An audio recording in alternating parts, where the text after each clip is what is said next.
Welcome students to the class of immunology.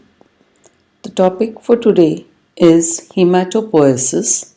We will be studying the process of formation of blood cells of the lymphoid lineage, that is lymphopoiesis.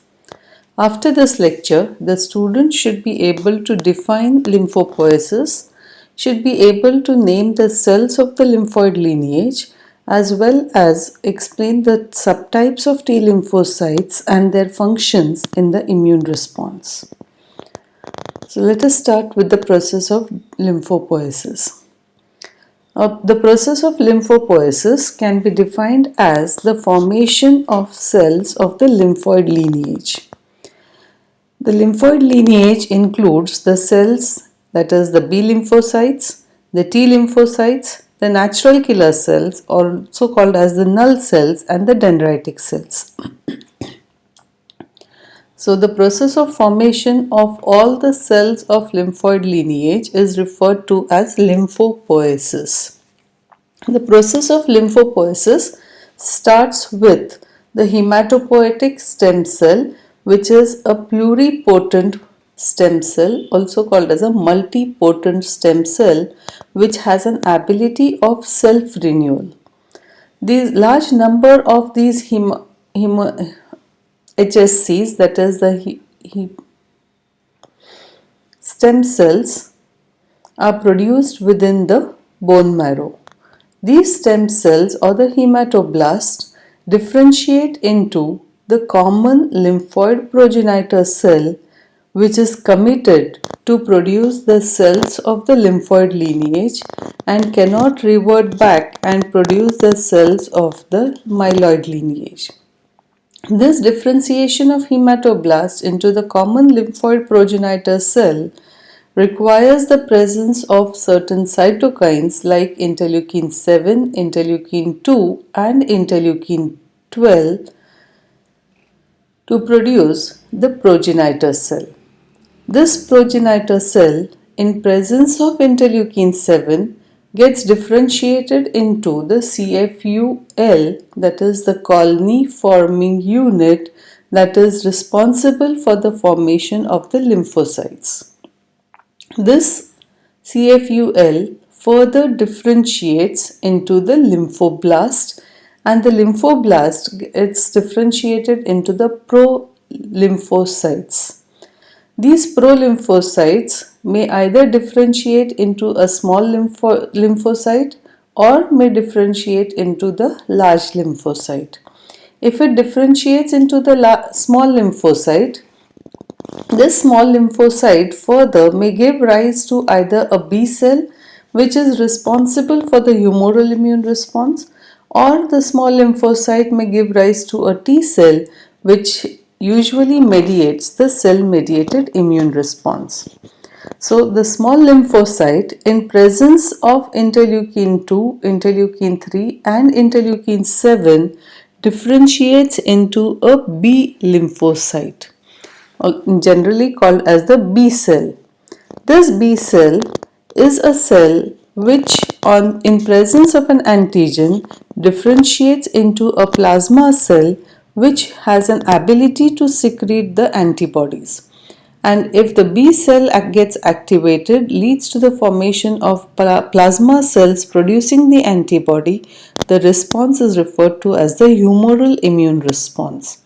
And therefore, if B lymphocytes are generated from the small lymphocyte, the response that will be generated against the antigen will usually be a humoral immune response. But the small lymphocyte, in presence of interleukin 2, 4, 7, 9 and 10, differentiates into a T lymphocyte, which is responsible for the cell-mediated immune response. This T lymphocyte can be divided into either a Th cell, which is also referred to as the CD4 plus cell, in presence of interleukin 2, 7 and 12. This T helper cell is a cell that helps in the activation of the B lymphocytes to produce the plasma cells. The T lymphocyte may differentiate into the T cytotoxic cell or the TC cell, which is also referred to as a CD8 plus cell in presence of interleukin 2, 5, 7 and 12. And the third type of lymphocyte that may be produced is the T reg cell, that is the T regulator cell, which has an ability to regulate the responses. It is, in some books it is also referred to as a T suppressor cell, which prevents the overactivation of either the TC cells or the T helper cells. The large lymphocyte that is formed from the pro-lymphocyte may get converted into a natural killer cell in presence of interleukin 15, and this natural killer cell is also referred to as a null cell because it does not possess the receptors or the surface markers of the T cell, neither does it have the surface markers of the B cell, and therefore it is also referred to as the null cell. But this particular cell type has an ability to kill the cells, and therefore it is referred to as a natural killer cell. The next type of cells that are generated by the process of lymphopoiesis are the dendritic cells, right? And these dendritic cells are formed directly from the common lymphoid progenitor cell, which is formed from the hematopoietic stem cell. This, without undergoing any differentiation, gets converted into the lymphoid dendritic cell, and this lymphoid dendritic cell acts as an antigen presenting cell, which has an ability to present the processed antigens to the T cells, maybe the TC cell or the T helper cell. All the T cells that are generated are MHC restricted. In other words, you can say that the T cells are self-MHC restricted.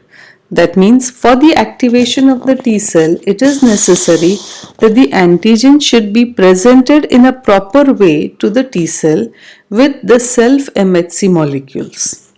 The T helper cells or the TH cells are the cells that are class 2 MHC restricted. That means a T helper cell will get activated against the antigen only if the antigen is presented to the T helper cell with class 2 MHC molecules. In this figure you can see that the T helper cell can bind to an antigen presenting cell with class 2 MHC molecule. The small molecules here are the class 2 MHC molecule with the peptide that is present in the peptide binding cleft of the class 2 MHC molecule. So if the antigen is presented to the T helper cell with the class 2 MHC molecule, only then the T helper cell can recognize this antigen and get activated against this antigen. Usually the antigen, if it is an exoantigen, like for example a bacterial cell or a bacterial toxin or any antigen that enters into the body from outside, is referred to as an exogenous antigen, and it is processed by the antigen presenting cells and expressed on the surface of the antigen presenting cell with class 2 MHC molecules, such that the T helper cells can recognize the antigen and get activated against the antigen. After the T cell gets activated, this activated T cell in turn activates the B cells. And then the B cells proliferate and differentiate into the plasma cells that produce the antibodies that help in the elimination of the antigen from the body. The TC cells are the second subset of T cells which are also MHC restricted, and the TC cells, that is the T cytotoxic cells, are class 1 MHC restricted cells. That means a T cytotoxic cell is a cell that can recognize antigen only if the antigen is presented to the T cell with class 1 MHC molecules. These class 1 MHC molecules are the molecules that are present on all the nucleated cells in the body.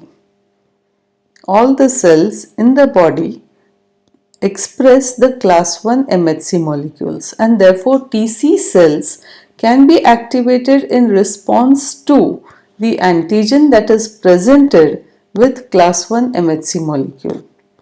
Any antigen that is an endogenous antigen, for example, a tumor cell or a virally infected cell. A virus enters into the body from outside, but inside the body it is present within the cells of the host. Right? And therefore the antigen is referred to as an endogenous antigen.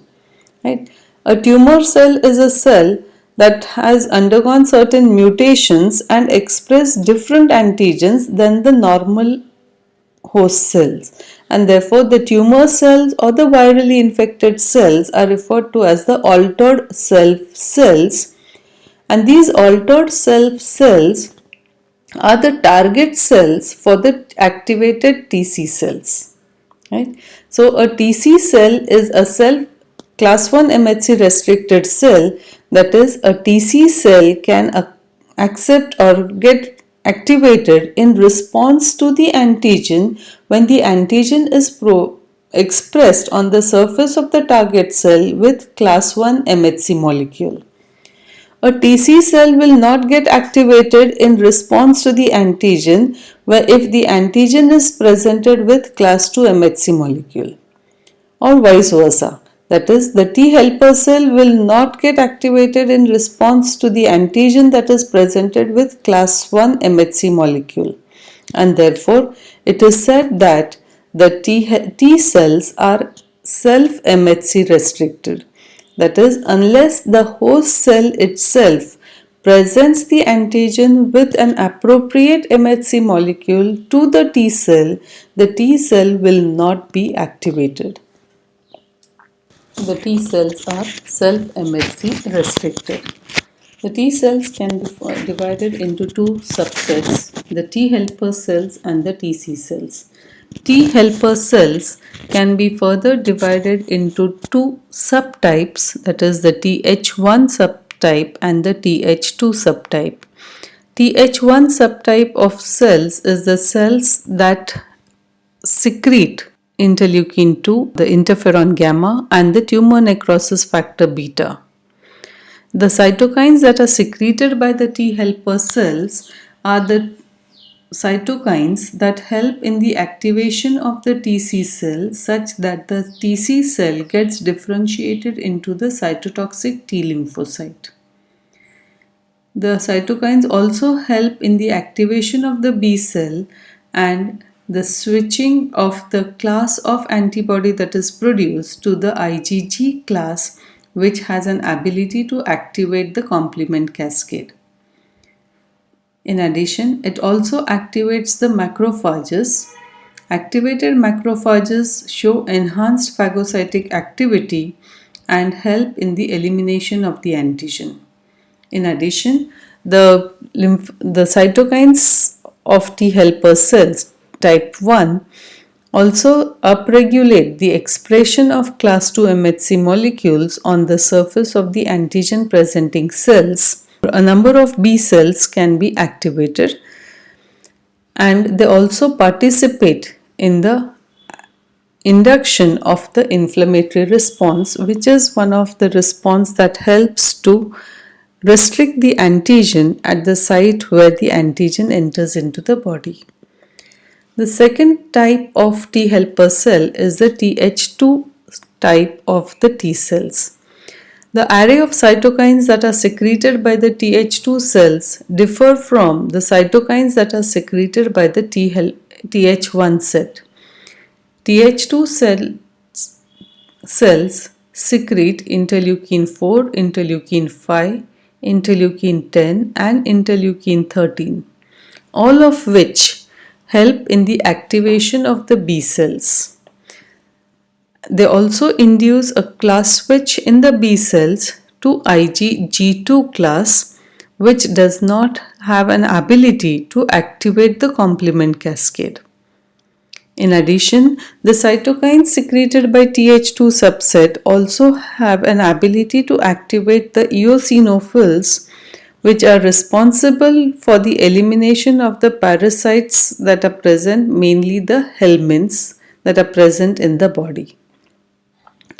In addition to the Th1 and the Th2 subset, another subset of T cells is the Th17 subset, which secrete interleukin 17 and therefore named as the T17 or Th17 subsets of the T cells, which play an important role in the autoimmune diseases in the individual. The second subset is the TC cells. The TC cells, also referred to as the T cytotoxic cells. These T cytotoxic cells are the cells that are class 1 MHC restricted and therefore will proliferate, get activated in response to the self antigen or an endogenous antigen that is presented with class 1 MHC molecule to the TC cell. It will proliferate and differentiate into the effector cells, which are referred to as the cytotoxic T lymphocytes. The cytotoxic T lymphocytes are the cells that possess the ability of cytotoxicity, that is killing of the cell. The TC cell or the T cytotoxic cell, although the name is cytotoxic cell, this cell in the inactivated form does not possess the activity of cytotoxicity or cannot kill a cell unless and until it gets activated and differentiate into the cytotoxic T lymphocyte. The cytotoxic T lymphocytes do not secrete cytokines but have an ability to kill the cells. Thus, they mainly function in the removal of antigens such endogenous antigens such as the virally infected cells or the tumor cells, and also the cells of the foreign tissue that is grafted in the individual. All these cells that express antigen with class 1 MHC molecules are referred to as the altered self cells, and these altered self cells are targets of the cytotoxic T lymphocytes.